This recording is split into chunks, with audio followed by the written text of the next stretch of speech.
Hey everyone, welcome to another Yesshift News Desk edition. This is Stephen Schinder here to recap bits of Yes-related news that have come out in the last 3 weeks. That would be the last time that I came on here to do one of these. So there will be reminders of reissues coming up and some other things like the Gottlieb brothers announced another book and we, we got all sorts of stuff to talk about here. There's even like a little bit about Tormato recordings that people have been talking about. So let's just go for it right off the top. So I just want to give a quick shout out to Steven Sullivan, who commented on the Alt Music Yes episode that I recently did with Simon Barrow and Miguel Falcao. Steven Sullivan, and he's part of Forgotten Yesterdays. He said this was a fun listen. Shout outs for Yes Info and the Usenet era should also go to Nick Cacioppo, who at some personal cost and aggravation was a liaison between fans and John and Rick. Yes Man Lee and his Yes Museum. Oh, I do remember that. Mike Tiano / Notes from the Edge mentioned, but it can't be overstated what a crucial historical resource it was / is. The Gottlieb brothers and Yes Magazine, and Pete Whipple for creating Forgotten Yesterdays. Also, Anil Prasad and his remarkable interviews. So thanks. We're glad that you enjoyed the episode and very glad to hear all the feedback and whatnot. Speaking of Miguel, it was his birthday about a week ago, and shortly after this album that he was part of got released on Bandcamp, he said, "Happy to announce the release of Our Time, the second album from Marcelo dos Reis Flora Trio, with myself on double bass and Luis Felipe Silva on drums. It is available on JACC Records Bandcamp for now." So you can go to jaccrecords.bandcamp.com and you'll find the album. I gave it a listen. It's about 50 minutes, I believe, something in that ballpark. And it's really great, really jazzy stuff. Gets into some beautiful jazzy chaos. It's great. The track list, one of the tracks is actually titled 13 minutes, but I think it's 14 minutes. But either way, it's really great stuff. And it really reminded me of how jazzy some of that early Yes stuff was. So you got Irreversible Light, 13 minutes, Bending Cycles after the Between Tanger, and Now That We Know. And this is all instrumental, and it's definitely worth a listen. I recommend that y'all give it a spin when you get the chance. And next up, it was also the November 22nd, I believe, or somewhere around there, would have been the birthday of Johnny Bruhns, who, of course, passed away earlier this year, and he was a guitarist who was involved with a few different Yes musicians and was also in Total Mass Retain. But on Black Friday, there was this announcement from musician Leon Alvarado saying that there's a new album called The Wicked Forest due for release on February 27th, which features Johnny along with Billy Sherwood and John Davison. So that is quite the surprise, and nice to hear that we'll be able to hear a bit more of Johnny still. And I'm also curious about Billy and John's contributions, of course. So very much on the lookout for that album. And again, that's February 27th. So we'll definitely give it a listen whenever it, when it's available and whatnot. And speaking of Total Mass Retain, that Yes tribute band has announced what they're playing within the first half of 2026, which would be the Yes album, Close to the Edge, plus some favorites and surprises. I'm very curious what the surprises may be, but yeah, so the first half of 2026, you'll have them and maybe some other tribute bands, and you'll also have John and the Band Geeks touring. You'll have Oliver Wakeman and his band playing from a page, and I'm sure at some point, Yes will be touring again. I just don't know how soon in the year. We know that they're going to put out a new album, so we'll just have to see what happens. Let's see. There have also been some anniversaries recently. We passed an anniversary of Fragile and another for Relayer. And outside of those, the Asia album Astra turned 40 on November 11th. November 21st saw Fish Out of Water turning 50, Chris Squire's solo album. Very remarkable. And Oliver Wakeman, a week later, actually posted a picture of his copy of Fish Out of Water that Chris had given him on his first tour with Yes. And I'll also give a shout out to, I saw a post about this from Yes Official, Ian and Sharon from scotsbasslessons.com, who have this YouTube video and they dig into classics like Roundabout and The Fish to show why Squire's sound remains one of the most influential in rock. The genius of Chris Squire, his outrageous tone and bass lines is the name of the video. So it's about a half hour long, so give that a watch after this. Let's see what else we got here. Yes shows turned 45 on November 24th, and that live album is an interesting one because you get snapshots of 3 different tours, a Relayer tour, or I guess the 76 solo albums tour, whatever you want to call it, and then the going for the one tour and the Tormato tour. And we'll talk a bit more about Tormato tour recordings in a bit, but it's an album where I wonder if it should have been a triple live album instead of a double, so that they could have put a bit more. Maybe they would have been able to put more of the big medley, because we only get Time and a Word, and then it segues into going for the one. So it's an interesting one, that album. I'm just reminding myself of the sequence right now, because it begins with Parallels, which is a strong opening, and then Time and a Word, and it's like you're beginning the medley. Like if you're aware of the medley, you know that the medley is happening, and it's kind of like a wait, what? When it goes to going for the one. But if you're unaware, like I was when I first listened to it, then it segues kind of nicely. And then there's Gates of Delirium, of course, a strong epic, followed by Don't Kill the Whale, and then Ritual Part 1, because, these are LPs back in the day, and then Ritual Part 2, followed by Wondrous Stories. So ending on a softer track, which I don't think I've asked Dad about this, like how he feels about the live album ending like this, but that might be a fun conversation. But yeah, so I guess while we're at it, I'll just go ahead and touch on the Tormato tour stuff. Over on the Yes Official YouTube channel, they've actually put up a playlist of the Richfield Coliseum 1978 show, and there isn't a whole lot of info. Like it's kind of out of the blue. Like this is a live show that's been around, it's been bootlegged, and it's like openly available, but now it's on Yes's official YouTube channel, which is quite odd, especially when we haven't had any announcement of any sort of live album, like a physical release, I should say.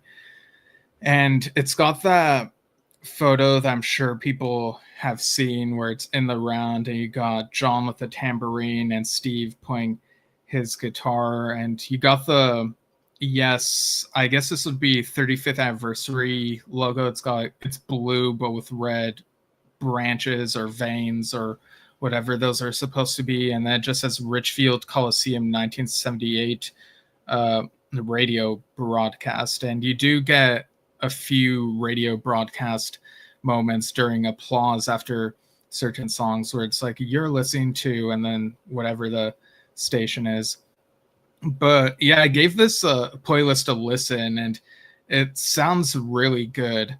Siberian True is the opener, and it again reminds me that I really love the way that this lineup plays this track, especially on, whether it be Here, Yes Songs, or Keys to Ascension. So really great. And then you get Heart of the Sunrise and Future Times, Rejoice, my favorite track from Tormato probably. Then Circus of Heaven, with even a little bit of Rick playing circus music, the like very briefly. So that's really funny.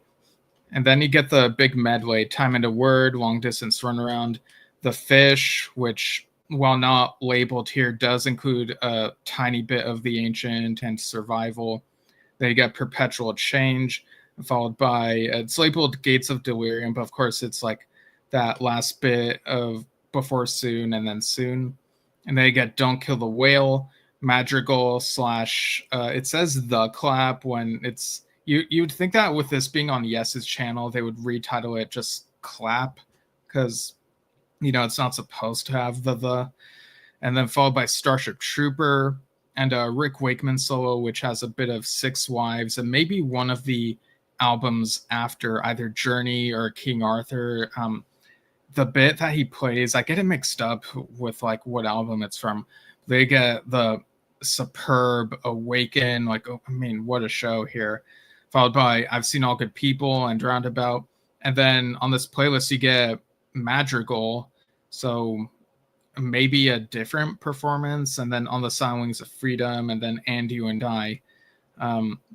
Yeah, this was a really great listen. It's kind of out of the blue. Like, it just, they posted this on their YouTube channel November 12th. So it's quite odd, but hey, it's there for people to listen to. So it's a really great snapshot of that era.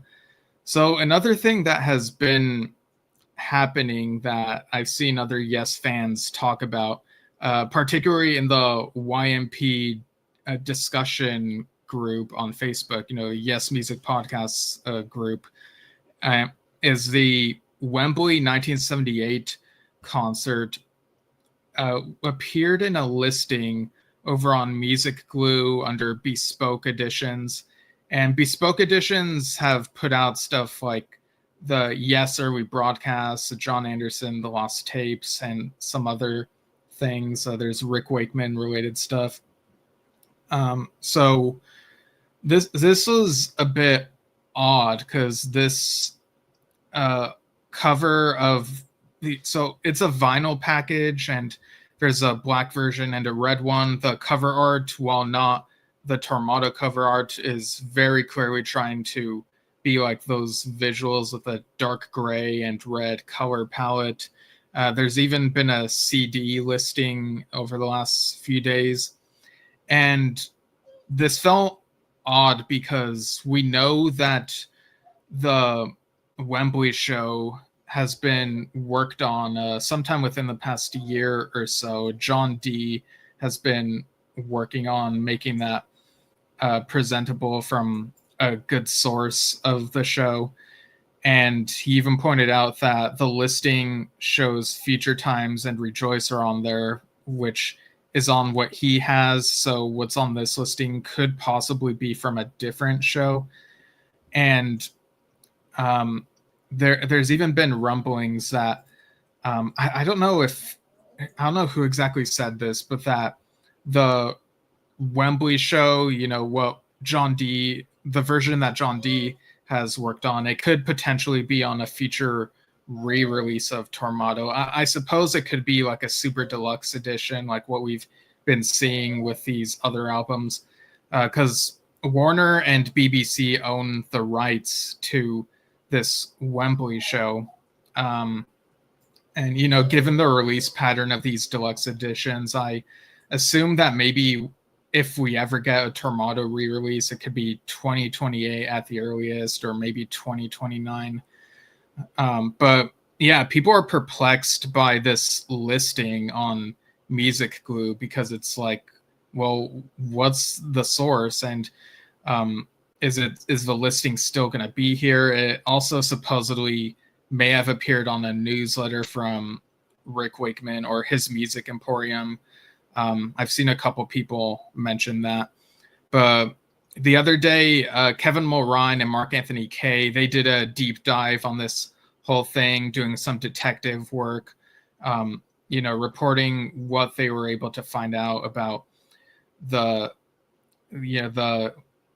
company, the connection to Gonzo and Voice Print, basically the stuff that is known, and there's still a bit that's a little bit unclear, but I implore you all to check out their episode of Yes Music Podcast, episode 699. They do a really good job presenting what they were able to find, and it really is makes it easier on me to talk about this here. But it's really odd.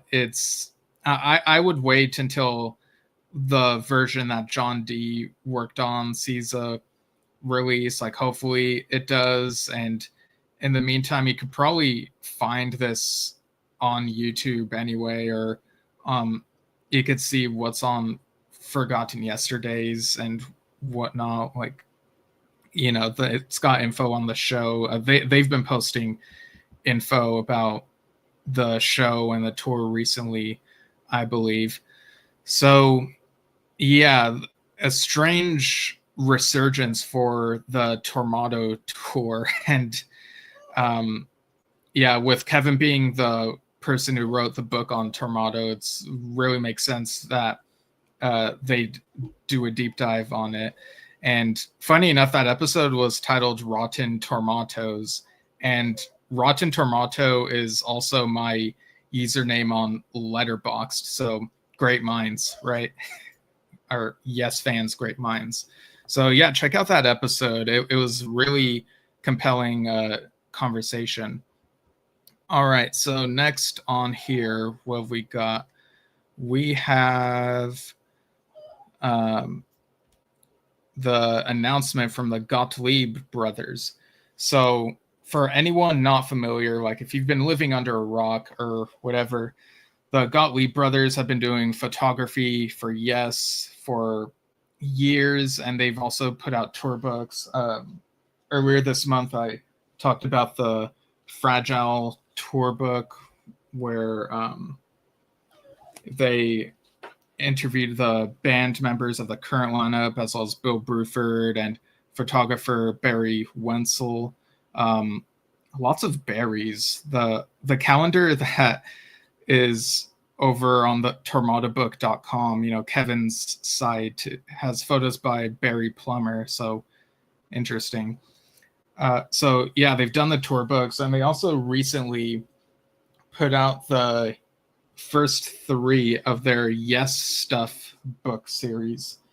And we're going to have the Gottlieb brothers on our show this Thursday, December 4th at 5 p.m. Pacific. So that would be 8 p.m. Eastern time. And actually earlier in that day, we're also going to have an interview with Trey Gunn. Some of you may know him from King Crimson. His interview will be at 10 a.m. Pacific. But yeah, so we're going to be talking with the Gottlieb brothers about this Yes Stuff book series. The first 3 came in the mail for me.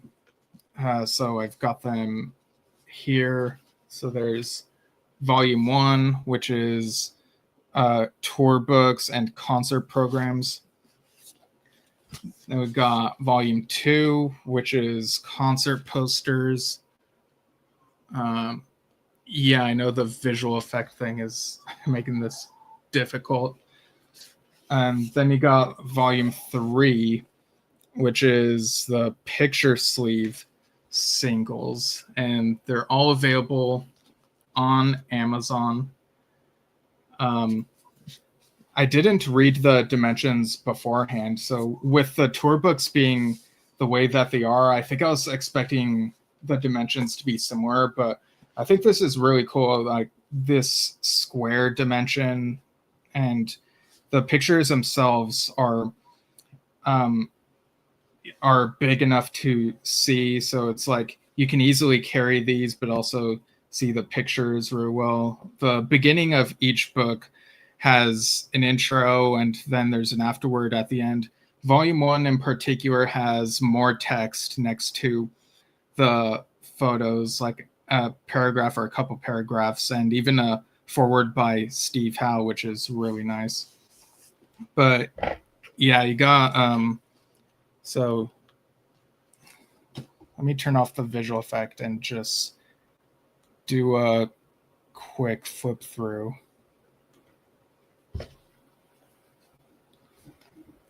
So you can kind of see that's kind of what you can expect from how much page space the photos take up of all these different bits of Yes memorabilia.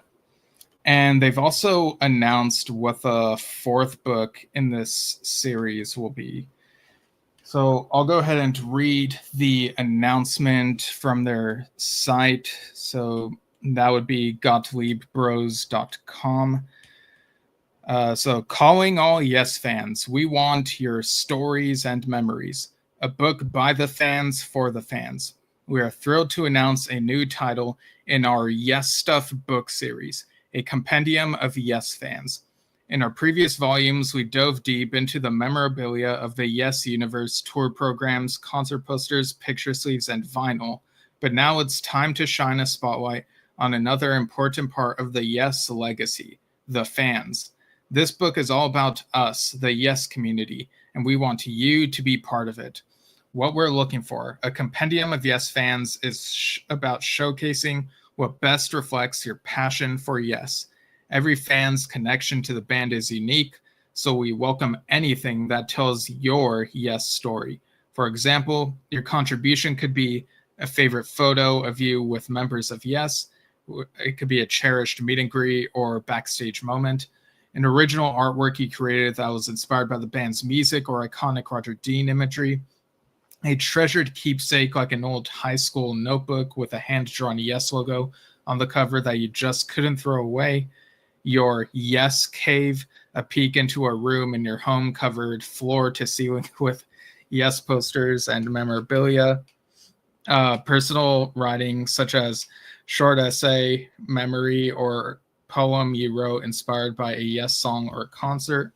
The first Yes record you ever bought, or the tickets to your first Yes show, the item that started your lifelong journey as a fan, or Yes tattoos. So you got quite a variety of suggestions there. And they even say these are just ideas. Whatever item, image, or story means the most to you as a Yes fan is exactly what we'd love to feature. It can be something deeply personal or something fun and quirky. If it represents your fandom, it belongs in this book. Remember, this book is about celebrating the diversity and creativity of the Yes fan community, so there's no wrong submission. And right here, it shows how to participate. So you can snap a photo or write your story. It has to be a clear photo. And smartphone photos and heartfelt words are perfect. They say we're focusing on authenticity and passion, not perfection. And, this is all digital. Don't send the physical copy. And there's a submission form you can fill out, and you have to submit by January 31st. So we got about 2 months now. And again, this is an open call, and they're very excited about including every single fan who submits. This isn't a contest or a limited selection process. If you take the time to share a piece of your Yes story with us, we promise you'll be featured. Think of it as your personal page in the annals of Yes history. We've always known that Yes has some of the most dedicated, passionate, and colorful fans in all of music. Now it's time to celebrate that by putting all of us together in one special volume. The Yes Fans book will be a vibrant mosaic of fan experiences, a book by Yes fans, of Yes fans, and for Yes fans. And so this is a labor of love, as they say. So go to GottliebbRos.com and navigate to where you can fill this out. I'll go ahead and post this in the comments.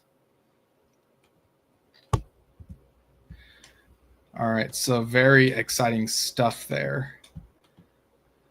All right, next up, Roger Dean has continued posting on his Facebook page. It's included the Freya's Castle jigsaw, and the last orders that can be made before Christmas are December 1st outside of Europe, December 6th in Europe, and December 18th in the UK via Royal Mail. He also posted about the Roger Dean calendar, Mirror to the Sky, Electric Sheep, Shadowland. He really likes showing that Shadowland painting now and then. A clip showing him beginning a painting, some fragile prints, a clip of him finishing a drawing, which it looks like it could be perhaps Asia and Asia art or maybe something related. Decorating cups, there's a video of that, and a post about the Roger Dean bowls. So really neat stuff. Definitely check out his page. And Stephen Lamb of Sonic Bond Publishing recently posted that he interviewed Steve Howe. He says, in fine form, despite having only finished a US tour with Yes a few days ago. The fruits of our labor will be in the next issue of Prague. So really cool. And let's see, regarding Bill Bruford, there have been posts about the Pete Roth trio. One of them was about a song written for Pete Roth's daughter, Grace. And Bill also posted an excerpt from the track Looking Forward to Looking Back. Track, piece, whatever you want to call it. Yeah, anytime I see this trio performing in these clips, I'm like, man, I really want them to come to the US. I'd really love to see them. So, fingers crossed, hopefully in the future. Trevor Horn shared a clip of himself recording his audiobook for Adventures in Modern Recording, and it's quite a fun one.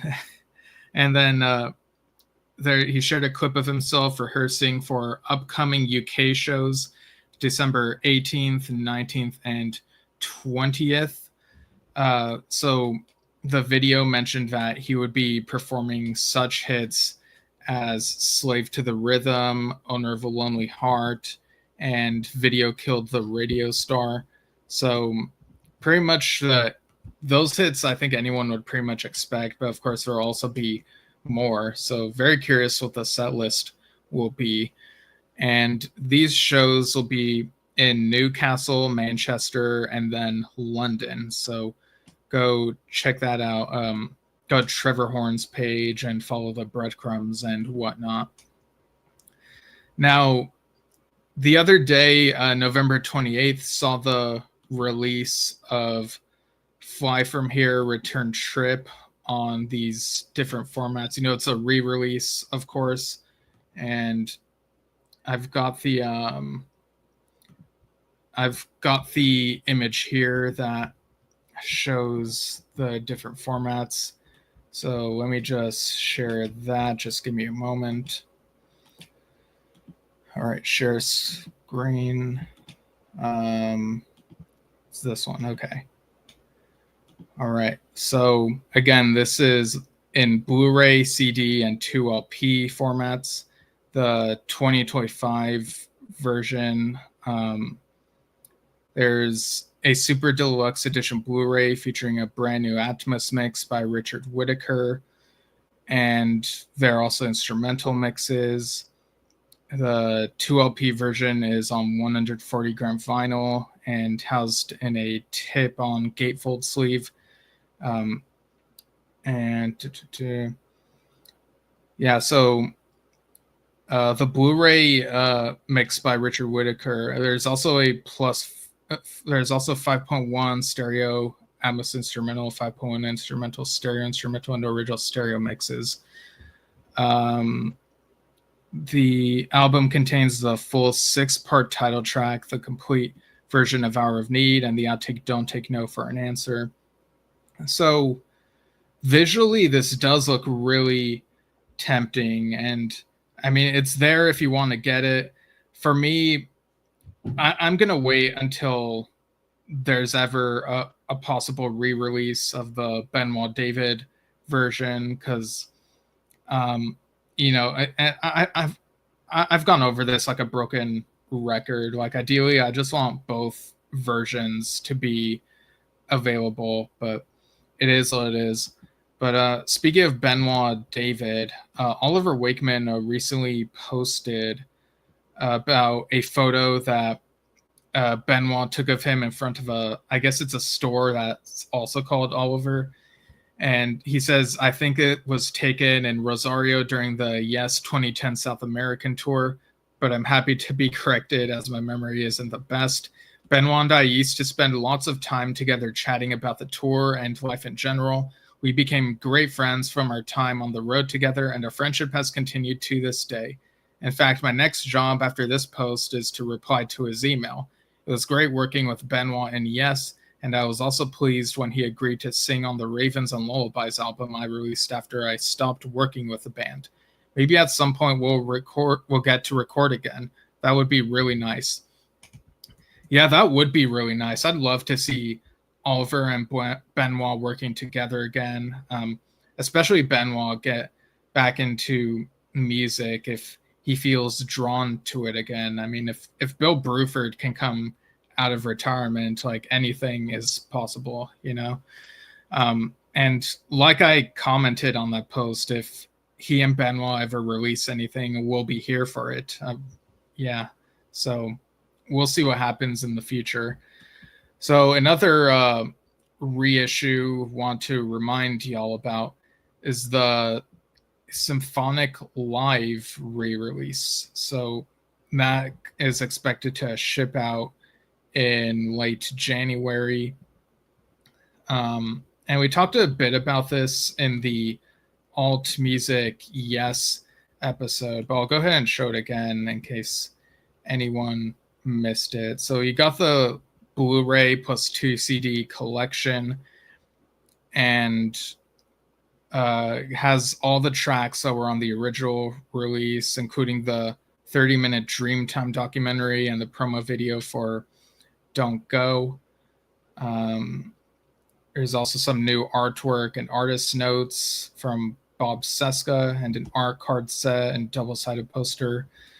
It's been pointed out to me that on the LP version, which I'll show in a moment, the LP version is the first time that this version of Ritual has been on LP.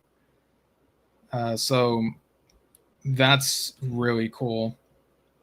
And like I mentioned, I ordered the Blu-ray. Yeah, so you can like look this up at the yesworld.com store.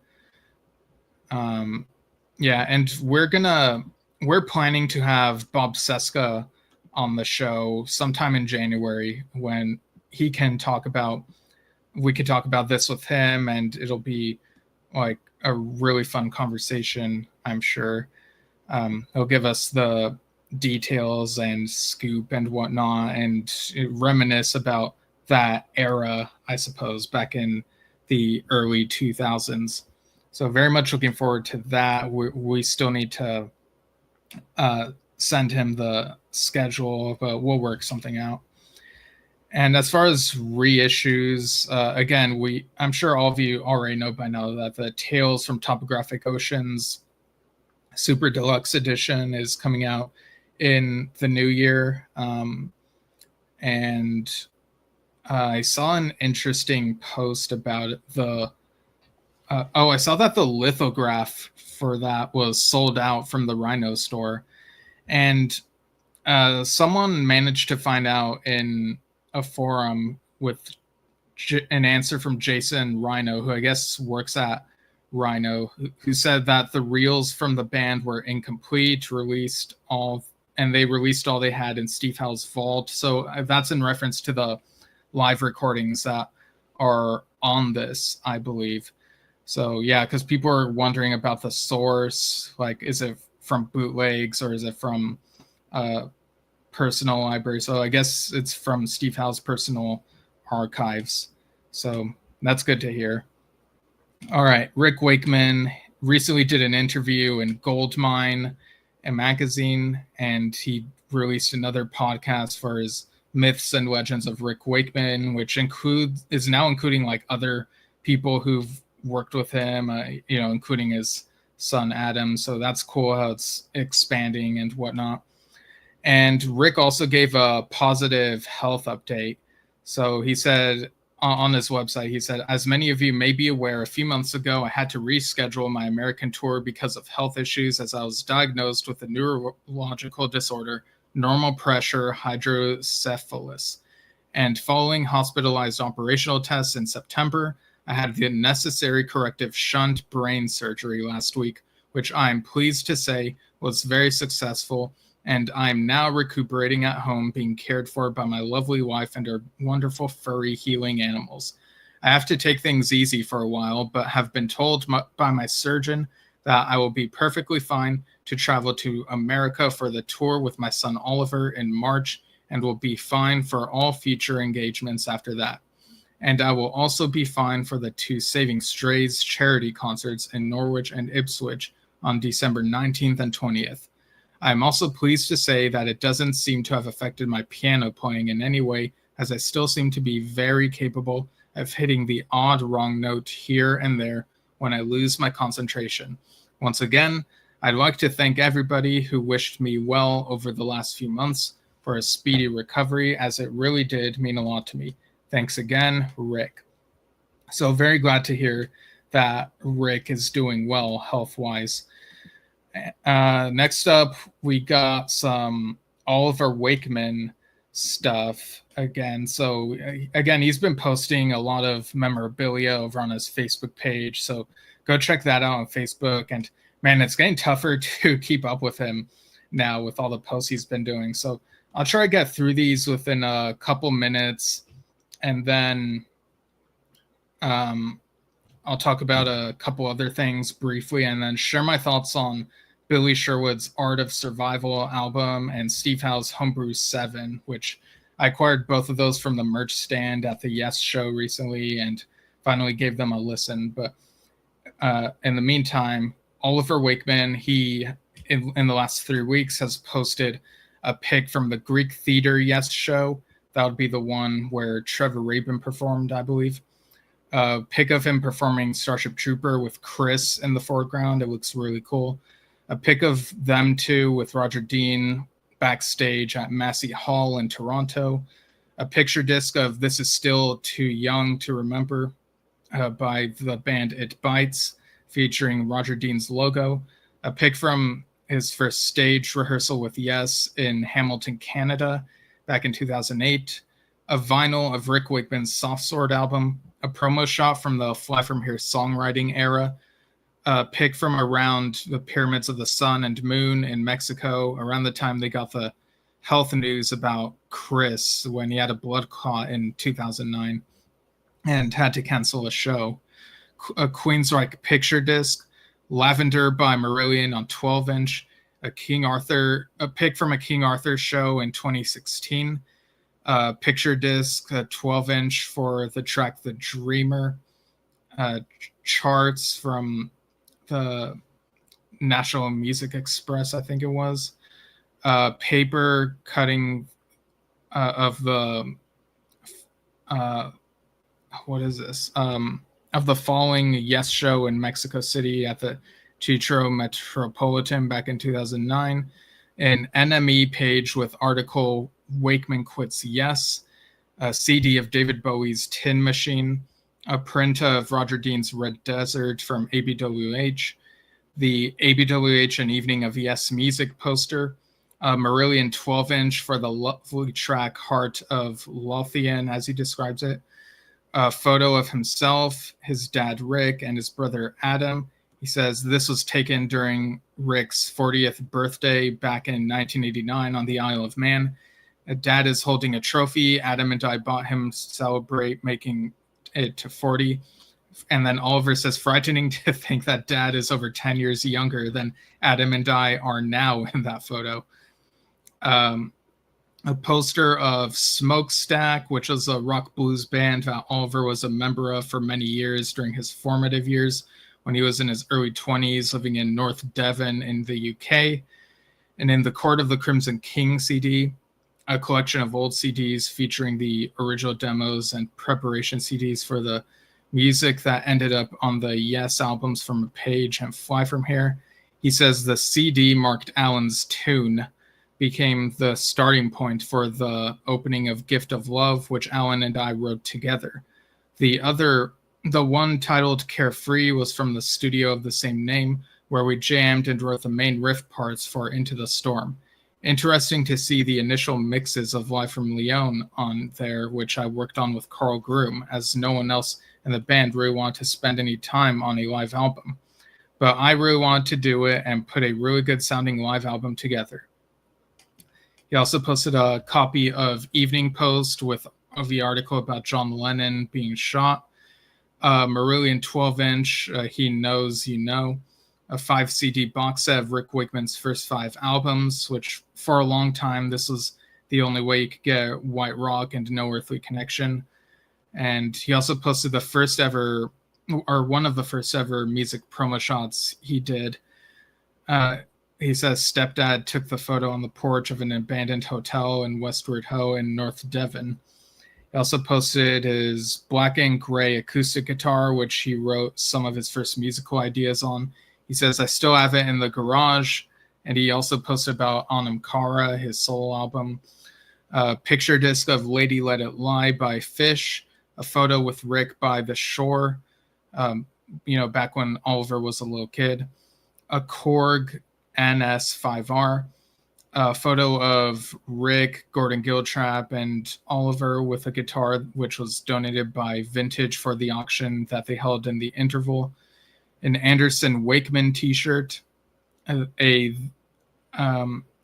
pic from the Classic Rock Society Awards night when Oliver received the Best Keyboard Player Award from Steve Hackett and Martin Hudson, the plane that was used during the Yes in Asia tour, the No One Can single by Marillion, originally from the Holidays in Eden album, a keyboard rig, the ABWH and the Big Dream VHS, the St. Peter's Square picture from the 2009 Yes tour, an invite to the launch party for his very first solo record he released back in 1997, the Yes Songs VHS, a video and pics of 3 different versions of Live from Leon, and a photo of him and Rick, which was taken to promote the Rodney Matthews album Trinity, which they both performed on. And Oliver played on most of the album and wrote for a bit of it, and then recorded Rick's parts in his studio. And he thinks that it's the first and only album that both he and Rick performed keyboards on. And he also posted a rainbow pic from one of his walks and said maybe it'll be on the cover of a future album. I think Steve Howe did something similar with Spectrum. Was that what he did? And then Oliver posted a music update saying, well, it's been a very busy couple of weeks, mainly working on sessions for various different artists. I was asked to play on the new Madrigal Project record, following on from playing on the first one, 11th Hour from last year. I finished that and am just waiting back for any feedback of other bits which might need doing. I've also sent across a very exciting track I wrote with Rodney Matthews for a new project, which will be out next year. Rodney wrote the lyrics and I wrote a song from them. It's an epic track and features some great guest artists, but more to come on that when Rodney Matthews Studios is ready to announce it. I've also delivered a commissioned piece of music to a client. I do these occasionally. People ask me to write a piece of music for a special occasion or a person. It's a lovely piece of work to get and is always challenging but very rewarding. I've also delivered the keyboard parts for a new Carrie Martin composition. This will feature on her new album, and she was very happy with it, which is always a relief. I think the coming week is going to be focused on rehearsals for the upcoming tours, as I need to try and get a lot of music into my head. Marillion CD singles in the garage. I think these are a couple other things he posted about, actually, and I just copied and pasted in the wrong place. So yeah, he's also posted about disc 2 of a 2-disc set from Marillions, Alone Again, In the Lap of Luxury from the Brave album, and a group pick from when Yes were touring in Florida. But yeah, so those are Oliver's music updates. So very excited to see how all this turns out. And Jazz Sabbath also had a Record Store Day release of a live album in the US and Canada, and also says, don't worry, info about the general release is coming really soon. So there you go. That's a little update about Adam Wakeman there. Dave Kersner posted saying, been playing with Billy Sherwood on Cruise to the Edge for 10 years. Who's going on the next one in 2026? Book a cabin and join the prog fun. So glad I'll be there yet again to play my songs old and new. I'll have Fernando Perdomo, Matt Dorsey, Derek Sintram, and if we're lucky and they're not too busy, we'll have some all-stars from Yes, Pink Floyd, Durga McBroom if she's not on tour, and more. All right, and on that note about Billy, I'll go ahead and share my thoughts on his solo album, The Art of Survival. And again, I got this from the merch stand at the Yes show I recently attended. So let me take it out of the case so it'll look better.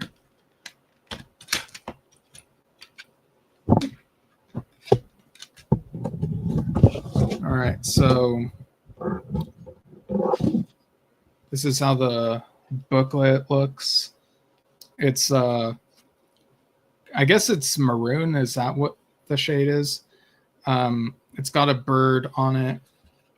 And you got the lyrics on here as well, which I always appreciate. And you got birds next to the like different columns of lyrics.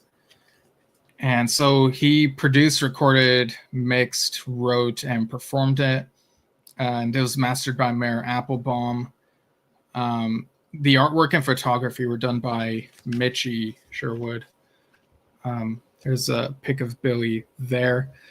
And the overall sound is what you'd expect from, I think Billy Sherwood has his own sound that people are able to like discern, when you listen to Circa or Conspiracy, stuff like that. So this continues that, and it's really great. You got these tracks that feel like they have some sort of connectivity in terms of themes about humanity.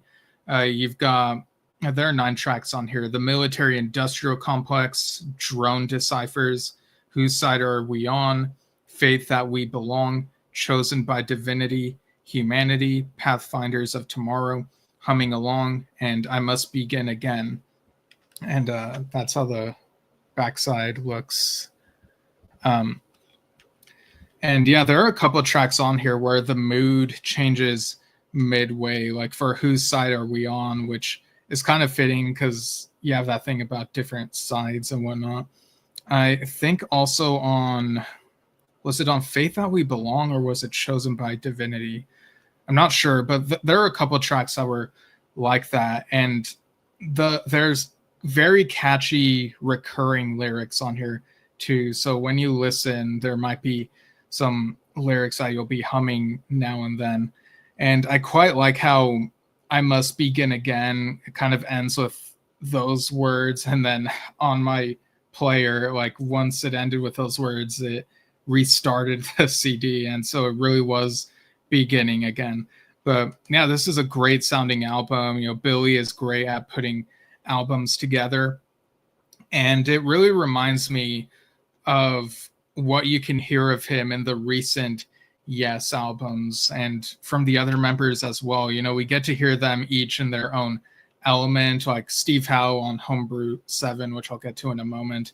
And Yes really is when these very different people come together and put something together, and you can pick out how their own styles mesh with each other, and I think it works really well. So the other one is Homebrew 7. I'll go ahead and take the booklet out. So the Homebrew series, I've listened to maybe a couple of those albums and heard samples here and there.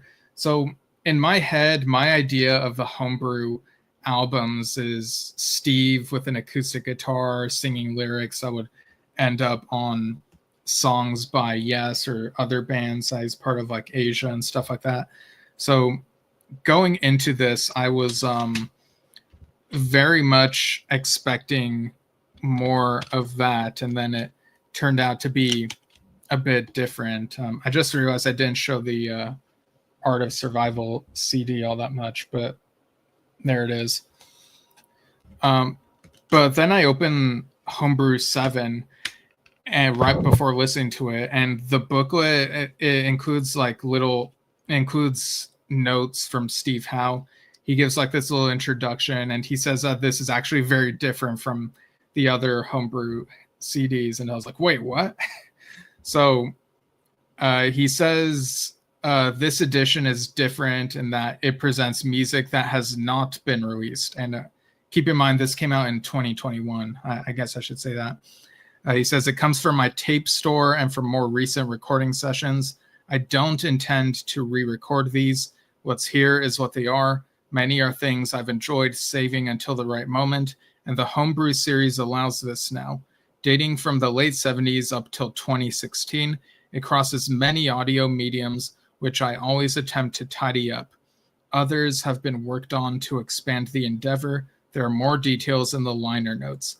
If you're familiar with the Homebrew series, then you'll know they can jump around from era to era. Some tracks have matured with my nurturing, but others have been recently rediscovered.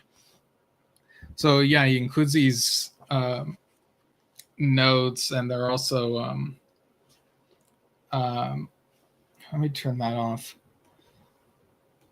Turn off this visual effects thing.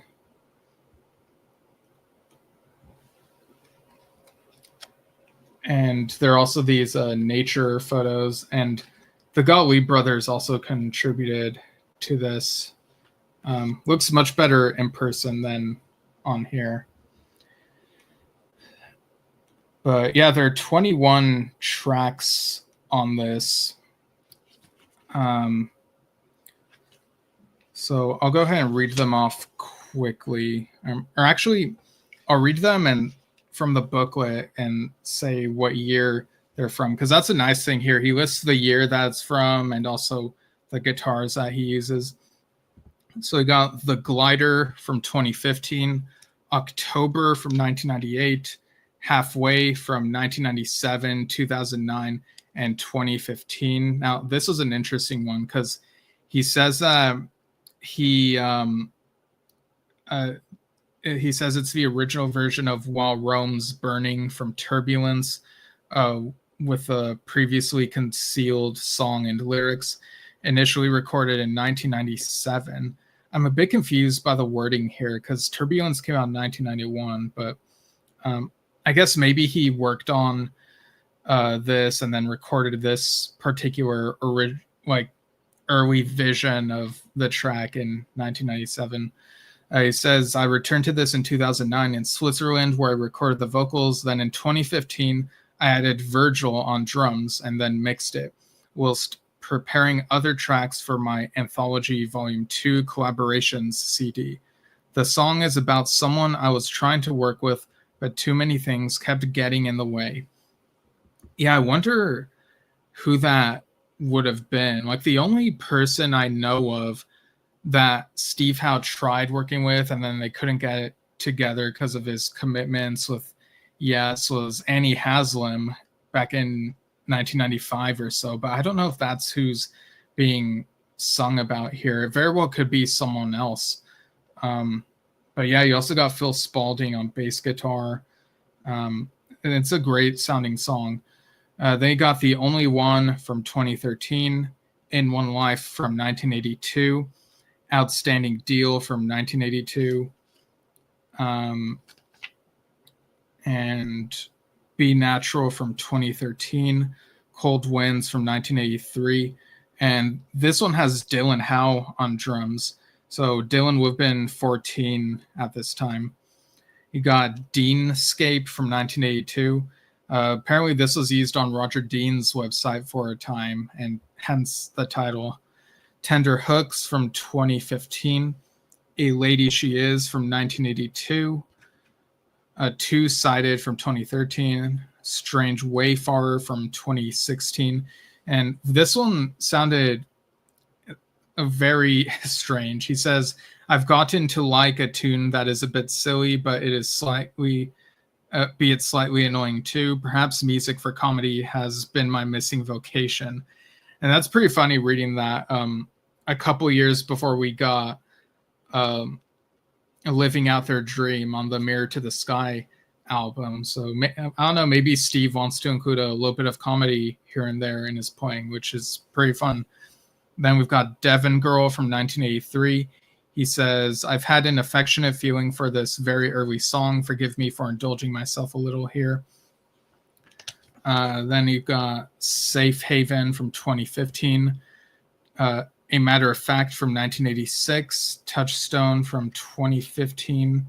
From Another Day from 1979. Foregone Conclusion from 2015. This was a very quick one from what I remember. So the title is kind of fitting in a way because it's like, well, it's going to end how it's going to end. Space Void from 1978, so that would be the earliest one here. And From the Get-Go from 2015. And yeah, I think one of these tracks, he said he recorded around the time of the Steve Howe album, but did not intend to use it. One of the tracks has kind of a darker sounding guitar tone, and there are moments throughout this CD where there are moments of joy and all the different guitar sounds. It's so cool and really reminds you of Steve Howe's palette and his sound.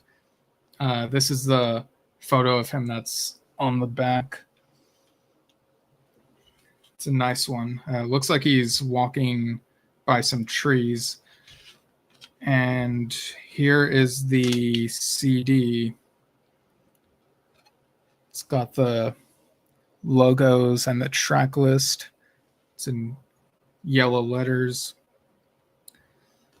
Oh, I don't think I noticed this before. Behind the CD, in the case, you got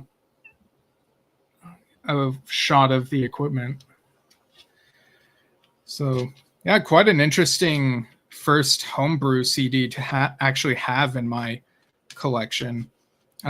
Yeah, like I was, it's funny, with The Art of Survival by Billy Sherwood, I kind of knew what to expect, but was still satisfied. With Homebrew 7, I was really surprised because I thought I knew what to expect, and then it was kind of a bit more than what I expected. So really cool experience there. And we just put this back in its case. And here's what the backside looks like. And that other CD that I got from the merch stand was the Moody Blues' John Lodge, Days of Future Past, My Sojourn, with autographs from him and John Davison. And like I mentioned before, I've listened to this album and reviewed it about 2 years ago, but I've not listened to this CD copy just yet, so it's been a while. I'm thinking I'm going to listen to it this Thursday night after the interview with the Gottlieb brothers, because that would have been when the John Lodge show in Cerritos I was thinking of going to would have been. So I'll listen to it then in his honor, give it a re-listen. So yeah, that's all I have for now.